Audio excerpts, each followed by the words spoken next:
and welcome to Mental Health Mondays. We are so happy that you are here with us.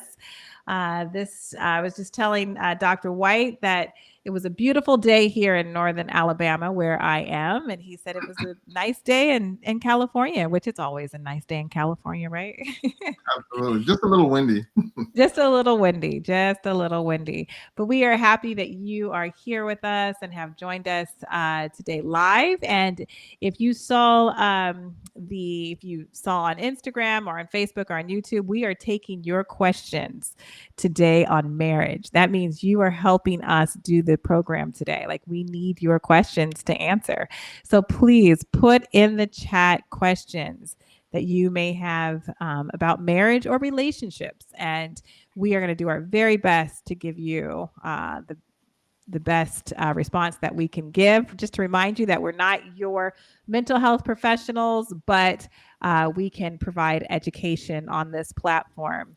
And if you want to know how to stay connected to Living Manna Church or even know more about Mental Health Mondays, if we have announcements, please sign up to get the text. And I think Dr. White is able to put that up. There it is. Yes. You can text, and it's right there across your screen, 8457, or I'm sorry, text LMOC to 84576. And that's how you can sign up to get information from Living Manna Church, even Mental Health Mondays. If we want to provide information to you, we can do it in that way. So please sign up for that. And let us know, please, where you are watching from. I see someone, Crystal. Hi, Crystal, is watching from Spokane, Washington. So welcome. We are happy that you are here with us this evening. Please put in the chat where you are viewing from, and you can also add your questions to the chat as well. So again, we know where Crystal's watching from, but there's many other people on here that haven't put where they're watching from. Okay. Absolutely. If you know somebody that's in a relationship and you think they may have some questions or what have you, please make sure that you encourage them to come on the show, or even you may ask their question for them. But yes. Let's get those questions. Yes, you sure can. Yeah, Chris from Zimbabwe. We've got Joanne. Wow. All right. Hi, Chris. It's either the middle of the night or very early morning, I'm assuming, where you are. Tell us what time it is where you are. But thank you for watching us either early in the morning or very, very late at night. Hey, yes, Clint from Longview, Texas. Clint yes. is Clint is a regular. He's a regular. We really appreciate our regulars. We appreciate new people. But yeah, definitely good to see you again, Clint. And Morna from Dallas, Texas. Nice. Tavares from Florida. The Trinidad and Tobago. Did you already say that and I missed it? Well, I didn't say that one. You get a second welcome from Trinidad and Tobago. Also, Tavares from Florida. I probably said that wrong, so I'm sorry if I did. Usually Sharon? We have someone from California, but we're waiting. I see Sharon from Mississippi. Yes. What part of Mississippi, Sharon? My dad was born in Aberdeen, Mississippi. So I just always ask people. That's near Tupelo, near Memphis. 3:05 a.m., I guess, in Zimbabwe. Was it Zimbabwe? Wow. Well, God bless you, Chris, for being up that early watching us. Seriously, yeah. Thank you. We have Janice from Belize. So welcome. Oh, that's awesome. Welcome. And then Yanette from Rowlett, Texas. Definitely want to visit Belize at some point. That'd be really fun. Okay. Yeah. I told you before, my family's from Roatan, which is right next to it's on the coast of Honduras. It is Honduras, but it's right next to Belize. So I've been there before. Once. Wow. Okay. Yes. Oh, okay. Yeah, it's nice. Okay, Sharon. So you're about 3 hours from Tupelo, Mississippi. Okay. I've been to Tupelo once. Matter of fact, I just got a text today that there's a family reunion down there during the summer, but I won't be able to go because we'll be out of the country. But oh no. Yeah. Well, just to get things, going while Yes. they load up the chat with some questions. Yes. Have you ever heard of broken picker syndrome? Broken Broken picker. picker syndrome. So, Until Dr. White explained it to me what he was talking about, I hadn't heard it in that way, but I well, understood the principle. But go ahead. yeah, well, it's a term that I've coined, but what you'll see sometimes is you'll see people who get into the habit of picking someone who is not the best idea for them. Right. And you'll see it over, like they end the relationship with that person and they tell you, man, it was so stormy, it was so unfortunate, I was neglected, I was abused maybe. And then they get into another relationship like that, and they get out and then they get into another one. And so we talk about, and so it's where I've coined that term, broken picker. It's like the thing that you're supposed to use to pick a person that would be Right. good for you is broken. Yes. And Really quick before you continue, and I'm sorry to interrupt you, we have to say you said there was nobody from California, somebody from Oakland, California. there it is, There it Rose. is. Thank you. Rose, welcome. About time. That's right. We love people Yes. from home state.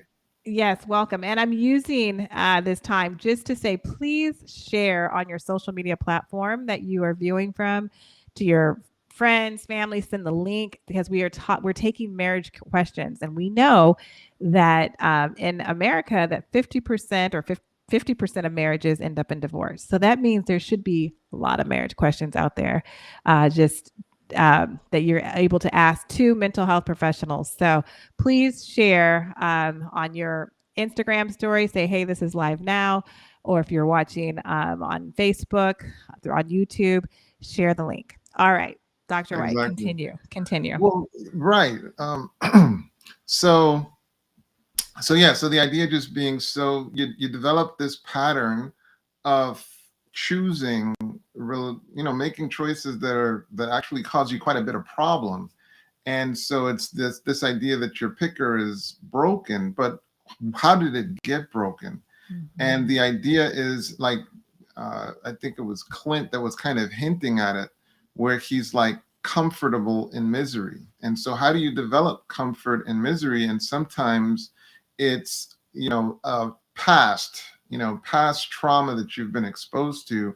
And what can happen is that you can develop muscles. You can develop some comfort with actually dealing with those kinds of issues.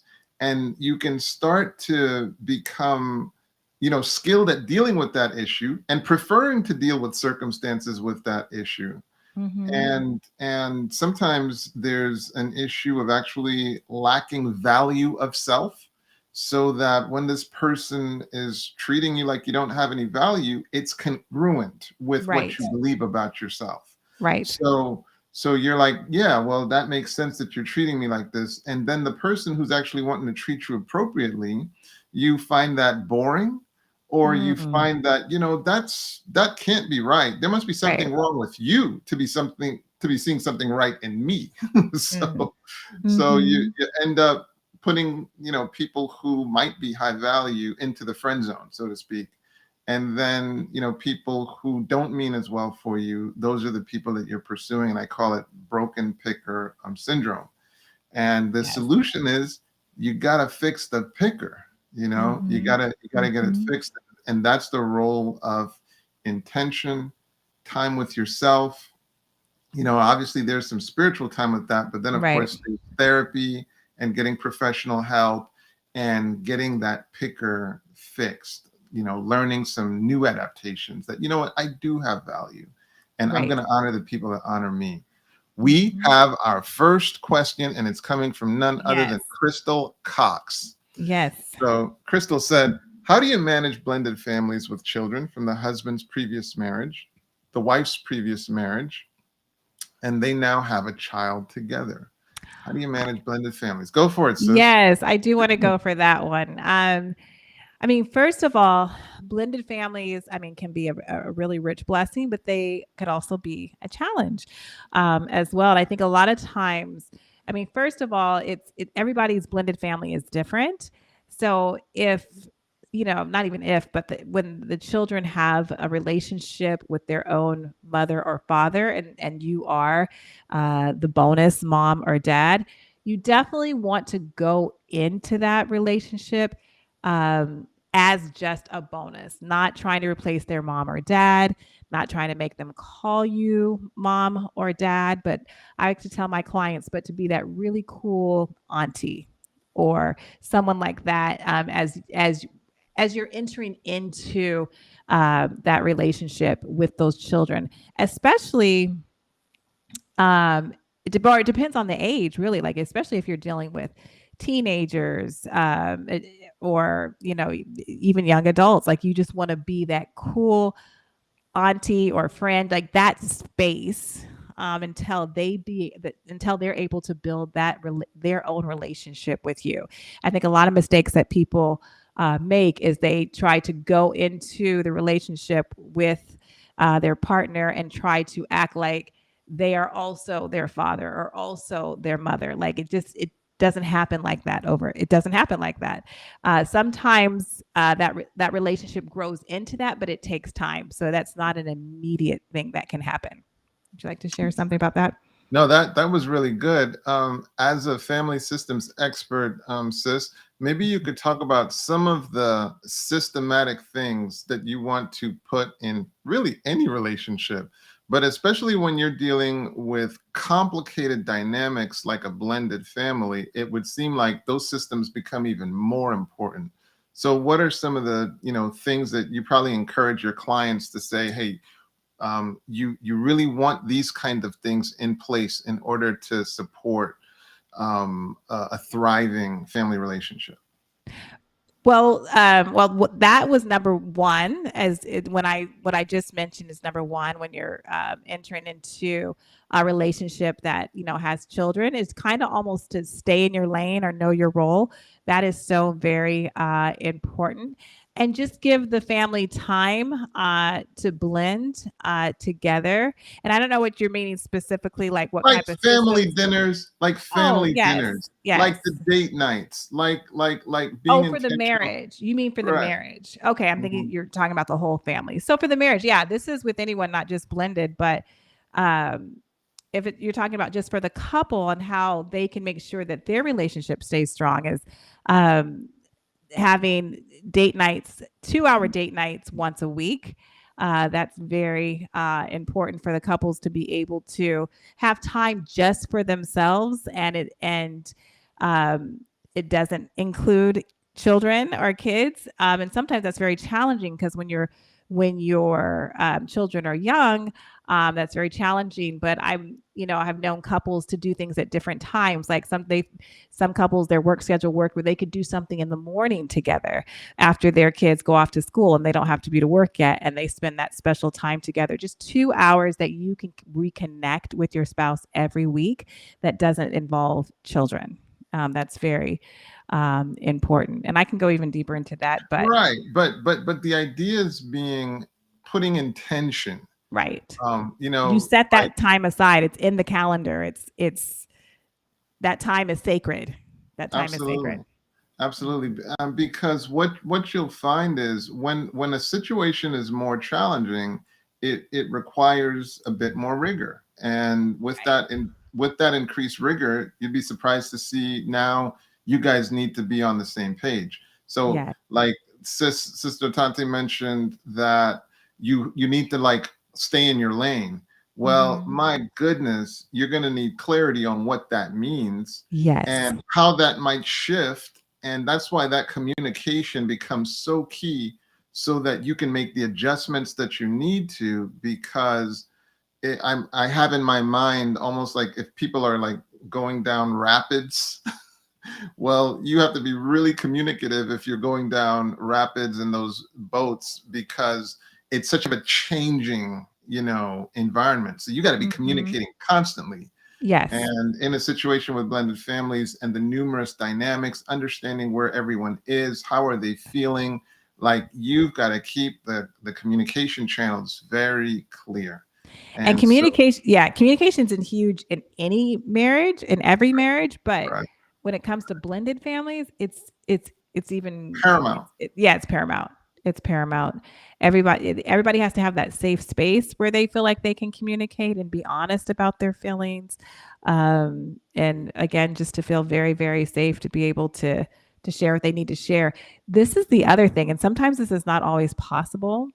But if you're entering into a blended family or in a relationship where it is a blended family, having a strong relationship as much as possible with the children's other parent, this is not always possible. I know sometimes it's just not possible. But if it is possible, to be able to have that strong relationship with them will benefit your marriage and it will benefit the children. And because these children are in your care for half the time or however the agreement is, it's going to help you not to be as stressed out because these children are going to be as healthy as they can be being in a blended family.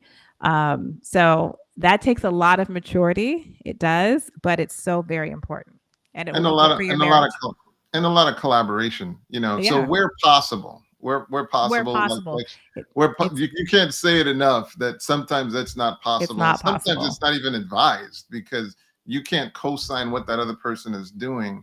But the idea being when you guys can get organized Right. and the children can experience that you're organized, you guys are on the same page.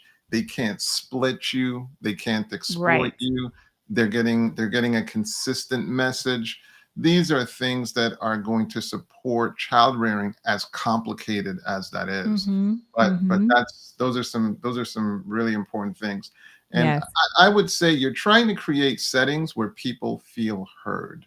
Yeah. Like that's an important requirement for safety and growth. So yeah. And I just want to remind everybody that we're taking your questions. We're answering your questions about marriage and relationships on this program for Mental Health Mondays.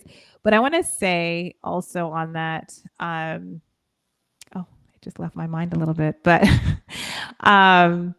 okay, I'll say about being heard, about feeling heard. Well, feeling heard and that safe space, but it just slipped. But I do want to say, while people are coming up with their other questions, I want to say an example of what I was thinking about is, and it's actually, this is from a couple that we wouldn't think that we're going to get this example from, but Will Smith and Jada Pinkett, and they are in a blended family because Will was married before and he has an older son. And so Jada has talked about on Red Table Talk, and she has his ex-wife on there. Like, I've seen her on there several times. They're actually friends. They were not always friends. They used to be like, not liking each other because Jada was the new wife and she was the stepmom to her son. But they grew out of that and became mature enough to actually form a relationship. And their relationship is very close. And Jada has an incredible relationship with the son that Will Smith and his ex-wife share. And it just took a lot of maturity, and the children have a very close relationship to both parents, and there just wasn't those issues that you see. And even though I know this is not a perfect couple in every way, but in that aspect, they really did very well. They did very well. Very, very good. Very, very good. So I did see some questions. Let's see. And one question was, let's see. I think this is a good one. Yeah. In a marriage, is it okay to have or continue to have a best friend of the opposite sex? A best friend of the opposite sex. Your best friend is your spouse. Yeah, tell me about it. Period. In a marriage, is it okay to have and continue having a best friend of the opposite sex as your? Oh my goodness, man! Yeah, wow, yeah. I mean, as a marriage and family therapist, but then just as just being married 25 years. Yeah, your best friend is your spouse. I mean, your best friend definitely is your spouse. And I would say I would say no, it's not the wisest thing to do. But not everybody's different, but spending that much time with the opposite. I mean, if this is your best friend, you're spending a lot of time. You're talking all the time. You're texting this and that. No, it's not the best thing. It's not. It's not the best thing. You know, You're asking for trouble. Yeah. Yeah, you are asking for trouble. You're asking for trouble. You're asking for trouble. Obviously, there's like what is it? 8 billion people on the planet at this point. And so those 8 billion people combine into all these incredible situations that are beyond the scope of our discussion right now. There's all these different possibilities. Right. But the bottom line being, we're talking to you in terms of probability. And in terms of probability, you realize there's a 50% failure rate for marriage. You realize that. Like, this is not 100%, 99%. Like, so then you're really trying to position yourself for success. Right. And what you're thinking is, okay, the resources that I have, my time, my energy, my blah, blah, blah. Remember the marriage vow, forsaking all others. Right. Remember the vow, forsaking all others. And I want, and you don't get married in private for most people either. So the community knows that that's the vow, that's the commitment. So anyone that you say, hey, you know, I'm going to have to prioritize my relationship, you know, and anybody would have to understand that, no, that's the vow. So there's no way I can be your best friend, so to speak. No, your spouse is your best friend. So your spouse is your best friend. I'll echo that. Yeah, for sure. Now, why did you? I don't know. I would feel a certain kind of way if I were said some other woman was his best friend. I would definitely feel a certain kind of way.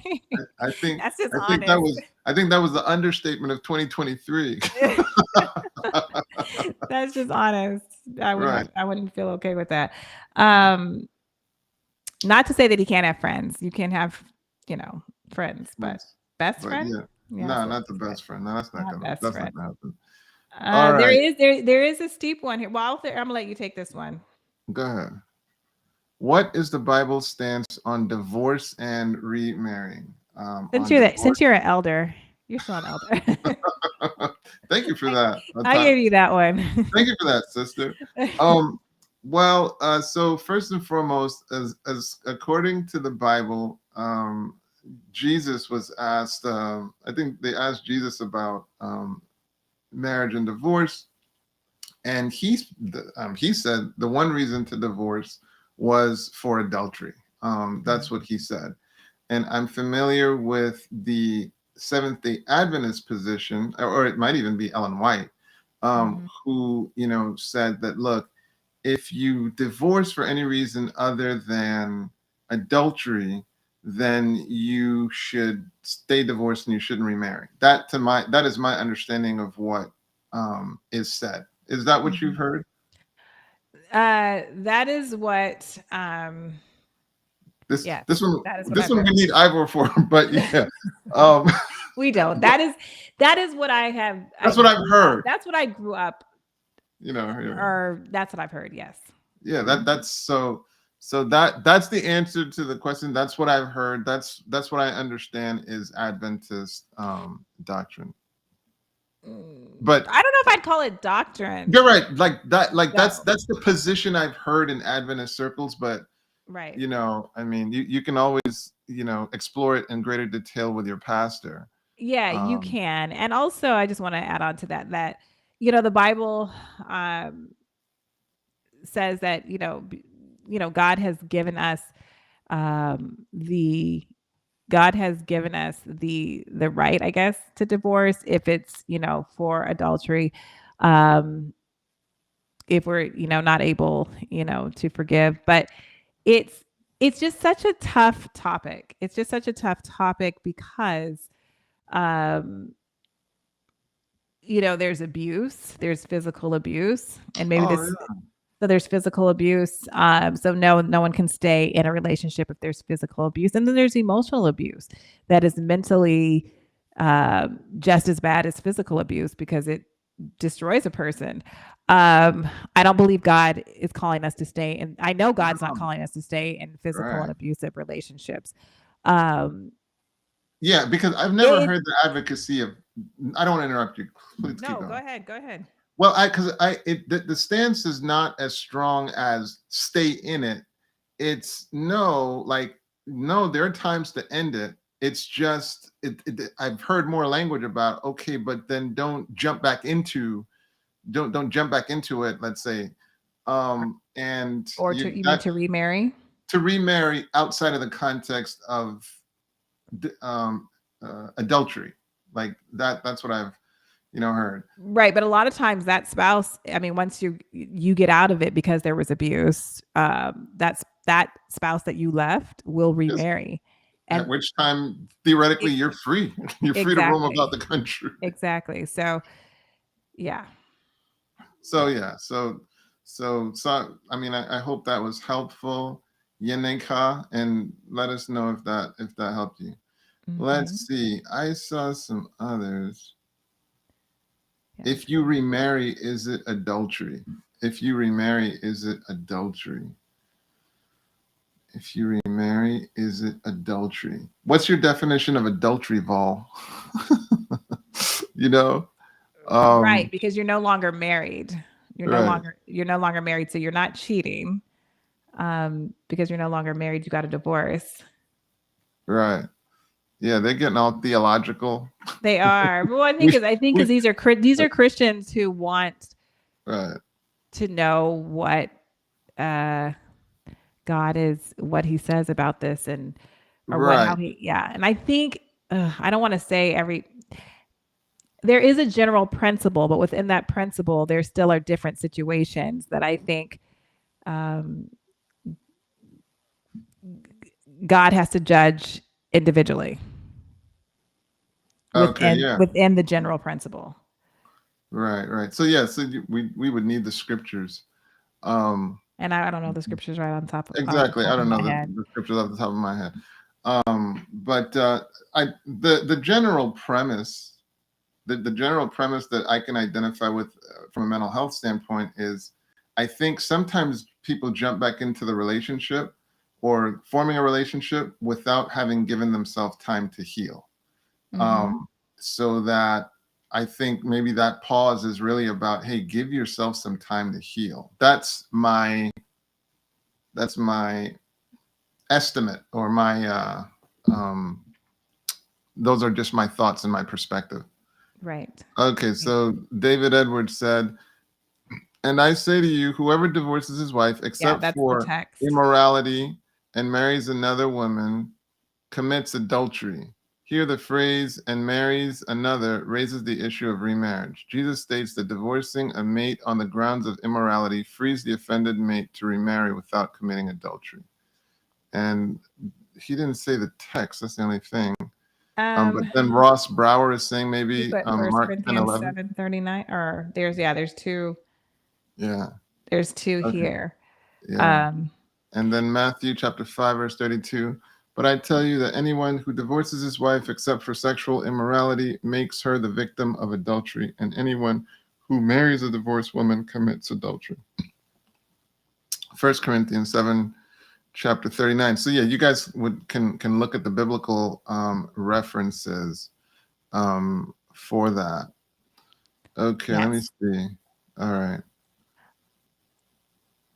And as we're going through that, please put other questions in the chat that you may want us to answer about relationships and marriage.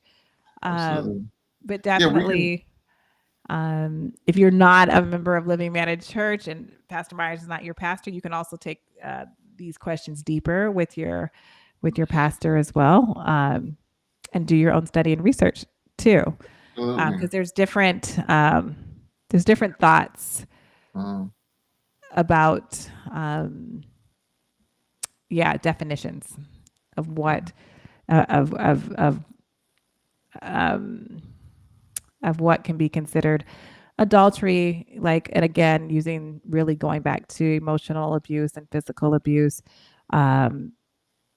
God doesn't, your spouse may not have cheated with you with another person, but these are not situations that He requires you to stay in. Right. And so we just really want to emphasize that, because there are people who take everything so literal that they think that if they really have a relationship with God and they don't want to do anything that is going against God, and so they may stay in an abusive relationship because they think God will be angry with them. And I don't believe that that is the case. No, that is correct. Well, the funny thing is, even if you're confused as to divorcing, you can separate, Right. and still get yourself out of that situation. That's Even if you're true. like, well, we can't divorce. Well, you can certainly, Right. it's not like a condemned separating. So, Right. but yeah, it's like God really prioritizes safety. Right. Of That's a course. big deal. And so that's why we can't give you advice specific to a situation that we know nothing about. Right. So that's why you can't take this to the bank. I'm leaving. No, it's you They really told me need. on Mental Health Mondays I can leave. Yeah, that we're talking about general principles here. Right. Um, yeah. So yeah. Since they didn't put any more questions, Yes, uh, but while I was talking about relationships, people did have comments about your picker syndrome. syndrome, right? And I'm going back up to see that now. Uh, well, maybe it was just comments. The picker is broken because maybe they didn't have father figure in their lives, and they are looking for love in all the wrong places and wrong men. Definitely, we call that daddy issues.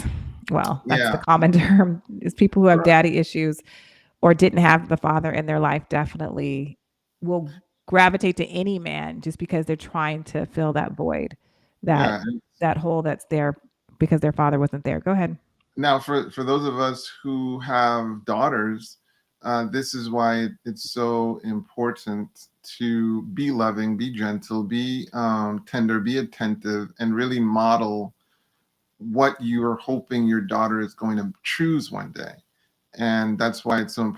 If we are pathology to our children, then they're going to choose pathology. Mhm. Raging at them, being abusive, and being not listening to them and hearing them, they won't have that model then embedded meaningfully into their mind as far as, hey, what should what should I experience?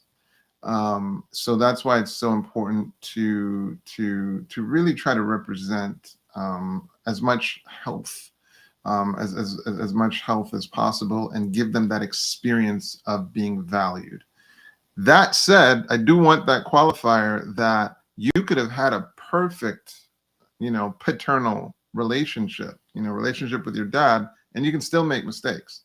Mhm. Oh You can yeah. still make mistakes because of the nature of dating. And Mhm. something that people don't pay attention to is sex is addictive. Okay, Mhm. it is designed. It actually stimulates the reward centers that drugs, for example, stimulate. Right. So of course, you know that there's increased dopamine at the level of the nucleus accumbens when people experience sexual activity. And what's interesting about that is, so when you're engaging in sex with a person, it's like you are addicting yourself to that person. One of the other neuro chemicals that's released is also called oxytocin, and Mhm. oxytocin supports trust. So here you are addicting yourself to this person, and also chemically attuning yourself to trust the person. These are the things that Mhm. happen when you engage in, sexual activity.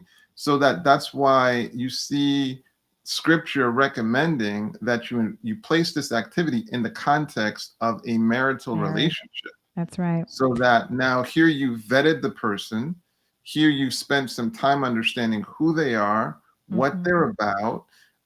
They have now stepped forward and made a commitment to you, a public declaration, and it's in that context that you engage in sexual activity, where now you're addicting yourself to that person and you're trusting that person more and more.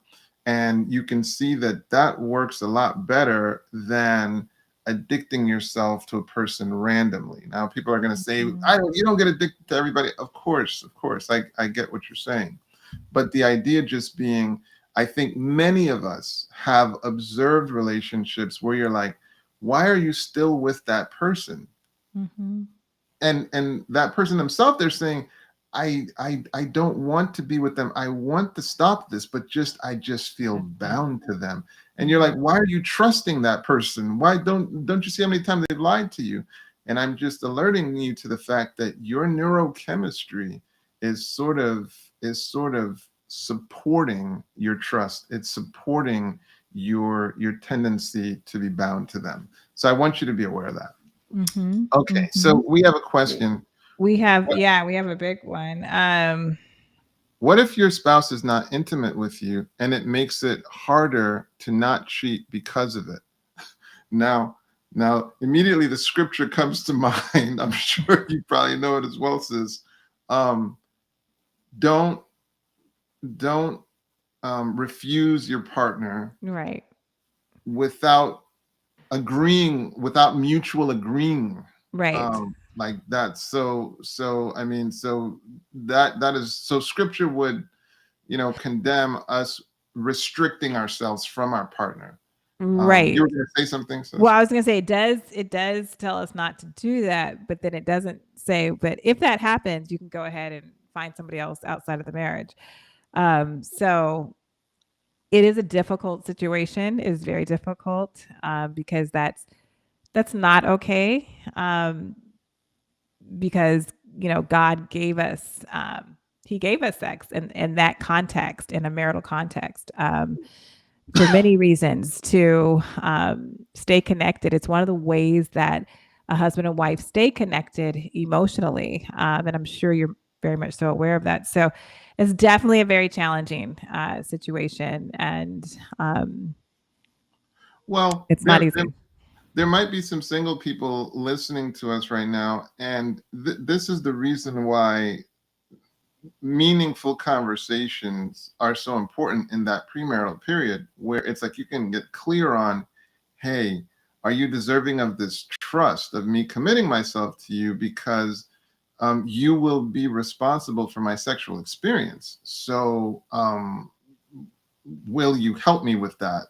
Because spouses are not supposed to be a problem to one another, or magnify the burden. Right. So Gran, that's a very unfortunate situation where a spouse is choosing not to be intimate. Right. That said, what would help? How can we help a situation like that?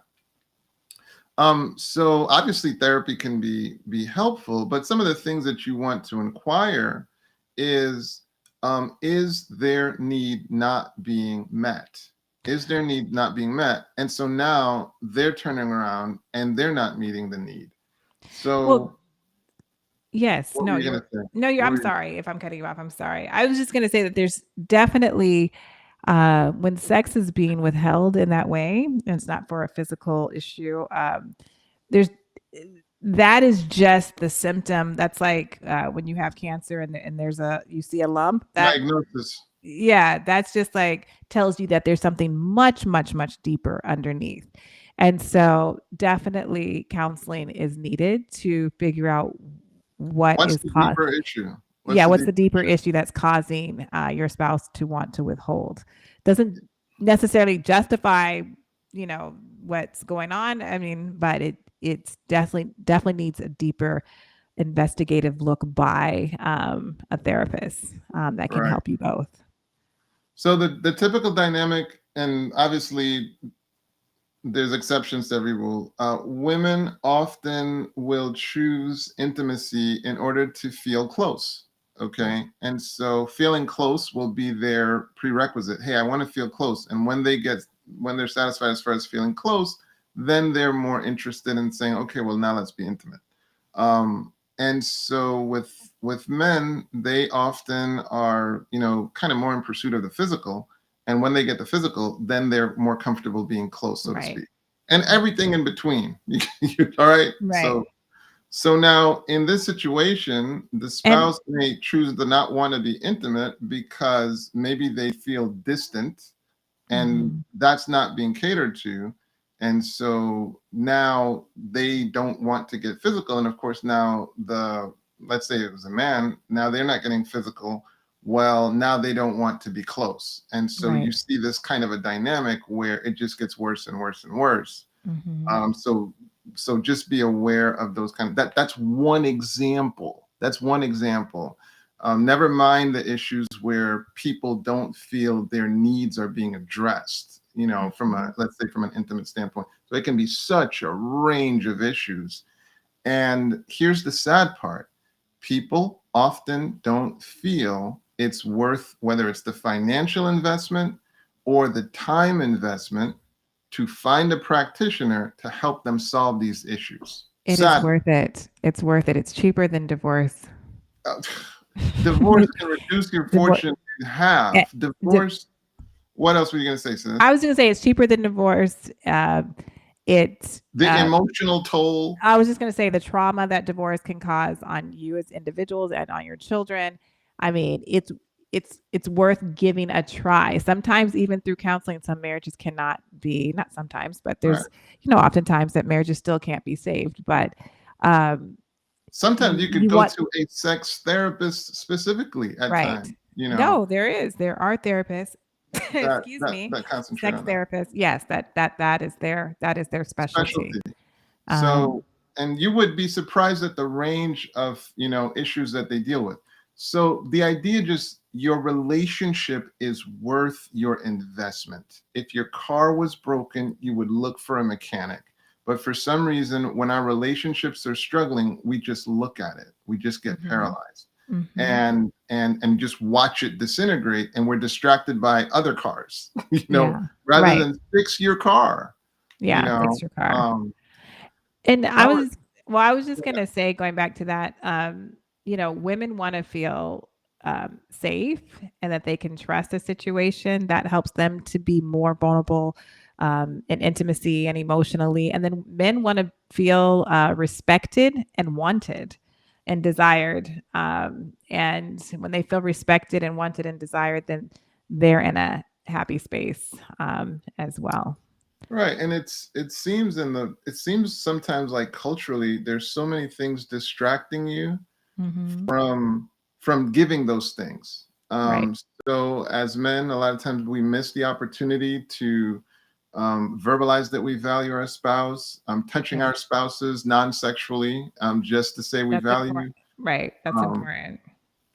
making time. And Sister Tante, we talked about this before, real giving. Real Not giving. giving Yes. what we feel like giving, but giving what that person actually wants. Like Right.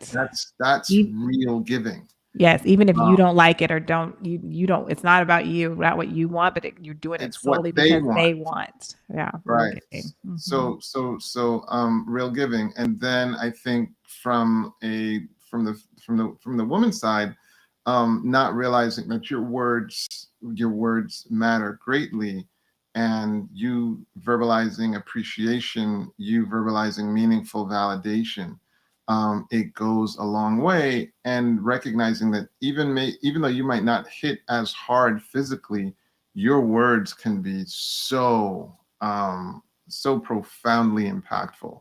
Hmm. And understanding you can crush a person, so building your person up rather than crushing them, and that's for both men and women. Yes. So Yes. you saw how much time apart is healthy in a marriage. And so this is very, very individualized, It super, is. super individualized. There are couples that can tolerate a good chunk of time apart, and there are others that they don't do well with a chunk of time apart. And Go I ahead, may sis. disagree a little. I mean, Yeah, not probably go not a for it. little. Well, I don't know if it's so individual personalized because I mean, true, there's situations and circumstances where couples do have to be apart and that, and they agree with Dr. White, they do okay. The general rule of thumb, I would, say if to do your best not to spend All right. masses amount of time apart because you lose connection. You can't have like if you're not together, you can't have those sexual relations that, are needed for connection, like maybe on a weekly basis or a bi-weekly basis, or whatever the case may be. And there's just, when you're not with your spouse, there How do could you just, support that? Yeah. well, emotionally, and there's just opportunities for your spouse to connect to someone else. I mean, just Right. because they're not spending that time with you. So, I mean, I know what you're saying, that there's situations where that can't be avoided, but if you can avoid it, avoid it. Right. Because you need to see your spouse on a very regular basis. I've I, had couples.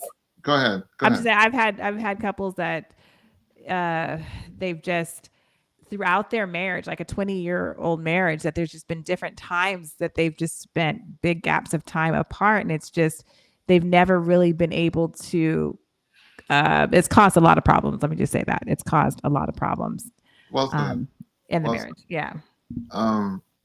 Yeah, I mean, you find the anomaly couples where sometimes they actually have houses differently. I mean, like you get some of these strange kind of situations, and I'm gonna go with my sister, and I'm gonna say, in general, where that can be avoided, avoid that, and really learn how to make time together pleasurable. I would say learn. It's worth that Yes. investment. Because sometimes you're just not good at time together being pleasurable, but that's a skill that you can hone. Hey, I don't have to say the first thing that comes to mind. That was one of the skills I learned. Don't say the first thing or the second or the third. Think through what you're saying. So some good questions coming through. Let's see. How should which one are you reading? how No. should a Christian approach dating? Oh, oops. I I didn't. love that question. Okay, well, I didn't really mean to put that one up, but that's the one that's up. So we're going to answer. Yeah. Go ahead. Go Yeah, ahead. how should a Christian approach dating? That's a fantastic question. So this is my personal, bias, and I think the dating period is a phenomenal time to learn one another in a non-sexual context. Okay, Yes. I think it's a fantastic time because here's something I don't think a lot of couples or a lot of people think about. Even after you marry, there will be a lot of times where you have to be non-sexual.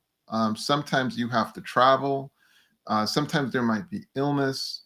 But the bottom line is, at times you can have sex, and what you'll see is this early period, you literally were developing your skill sets in learning how to keep your relationship, respect boundaries. So during this period, you're able to set boundaries, you're able to respect boundaries, you're able to see what are wise decisions that you can make. And believe it or not, you're going to take that into your marriage, not necessarily with your spouse, but with other people. So that dating period is critical for developing that discipline. And when things haven't gone, sexual, you're going to have a higher degree of clarity in conversing and in hearing one another and in detecting red flags and responding to those red flags when you don't have the hue of dopamine and oxytocin, just drenching your brain, which is going to make it harder to make the decisions that you need to make. So with Christian dating, as you put it, you can do a much better assessment of how well do we complement one another going forward. Like, are we the right fit for one another? Are we going to be able to give ourselves the highest chances possible of merging our lives? Because that's no simple task. Was there anything you wanted to add to that? No, I did not, for the sake of time, because there's a lot of questions that are popping up. But no, Sure. I agree with you. Someone asked, on the topic of being unequally yoked, as a single Seventh-day Adventist, I find it hard to find single men in my age group in the church. Would it be ill-advised to entertain someone outside of the church? Why are you smiling so big? God, man, they coming with it. I know they're coming with it.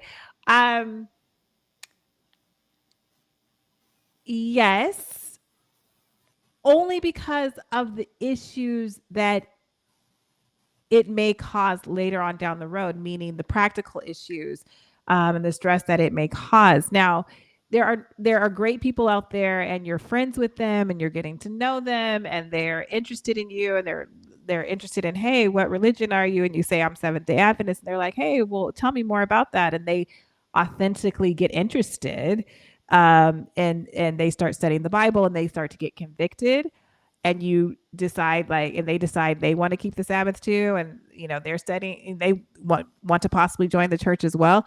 I'm not against dating evangelism, but I'm not saying that you purposely go out looking for that. Like if that sincere person falls into into your life, I almost said your lap, but I don't let them fall into your lap, but just into your life. That's a Freudian slip, sis. I'm just playing. If they come into your life naturally, and they're a good person, right? You're looking at other characteristics besides just being like a Seventh-day Adventist, because you can find a Seventh-day Adventist who is Seventh-day Adventist in name only, but is not really a nice person. So you can find a very nice person out there who is sincere, and if they're willing to like go to church with you, study with you, but that's also a difficult situation too, because sometimes people may just do that just to be able to. It's like performative. Right. And they may just do that just because you're saying, hey, I won't marry outside of my church. And they're like, okay, I'll join then, but that's not sincere. So if that's something you have to pray about. That's something you have to pray about. Because I have this workshop where I entitled it, Don't Say a Word. Don't Say a Word. Mm. It's so important to not be as swayed by a person's words as much as their behaviors. Mm-hmm. And as much as we're talking about during dating, like kind of telling what you value, so on and so forth, sometimes there is some wisdom in, rather than you trying to conform your behavior to what I'm looking for, let me just see who you are. Yeah, I like that. Let me just see who you are. Mm-hmm. Because when you're no longer incentivized to perform, guess who you're going to be? Exactly who you are. I love that. That's awesome. Exactly who you are. So that's who I want to get acquainted to now. Who you are before there's incentive, before there's motivation. Because I tell you, when you're looking at 5 years, 10 years, 20 years down the road, it's very likely you're going to get acquainted to who that person really is. So let's just get acquainted to that person up front. And that comes from observation, not people talking and telling you one thing, because what you're going to see is the behavior is really what people are really about. So I would say even a person claiming they're Adventist, no, I want to see who you are. I want to see what you value. And so, yeah, but the thing has a 50% failure rate. So I want every advantage possible to succeed. And for me, spiritual congruence is an important issue. All right, let's see. If a spouse, here we go. Supersonic, to ask such a juicy question, you should be showing your identity. You don't get to ask such a juicy question and then hide behind the symbol. And all these different names, people be putting these names but that's okay. We don't have to know who you. Anyway, so here we go. If a spouse has committed adultery and confesses to you and have asked for forgiveness and is truly remorseful, finally, when do you forgive that spouse? And later, if I sleep with that person, is it a sin? No, you're talking about sleeping with your spouse. No. Right, that committed the adultery. So I don't believe so, because I don't think Christ said you have to divorce the person you're no longer. Actually, the Bible says because of the hardness of our hearts, if we can't forgive or have a difficult time forgiving, then it's okay to divorce. But he was like, if you can forgive and you've forgiven, then that's fine. Got it. Not what they did is fine, but God will give you the grace and strength to repair and restore your marriage. So no, it is not sin. Okay. Let me see. What about companion? Let me put this one up here. What about companionable silence when together? Is this normal/common? Meaning you Uh, don't talk, you don't have communicate, you don't talk. I really don't really know exactly what they mean there. Is that I'm just assuming. so now we just have to make something up based on what we Well, understand. they could put a little bit more on that. They could put a little Okay, bit more on and that. we come back to it after they put. Yeah, Yeah, maybe you could clarify. Are you saying that there is no communication whatsoever, and is no communication normal? Maybe you could come back, Mom Letty, and let us know. because Um, silence is communicating. There's always communication, even when we don't talk. Our body language talks. There's always communication, even if we don't open our mouth. There's still communication. And okay. silence is communication. But if you're just, yeah, put more on that. I won't go Yeah. anymore. Okay. So if husband, all right, here we go. Ironi Bavano. If husband and wife both commit adulteries, what's the option? Can they still stay together after forgiving each other? What options do they have? I If think you, that yeah, I think if they can forgive each other, then you have a viable relationship. What if you married? So we'll go to this. What if you married before you joined the church? What if you married before you joined the church? Um, I you probably think that she may be talking about um, unequally yoked. That's what I think. okay. And therefore, if I'm right, Marcia, um, you're not unequally yoked just because you became Adventist after you got married. Meaning, like you don't divorce that person because you join the Adventist church. You pray for them and ask God to work and There's the a Holy Spirit to work in their lives.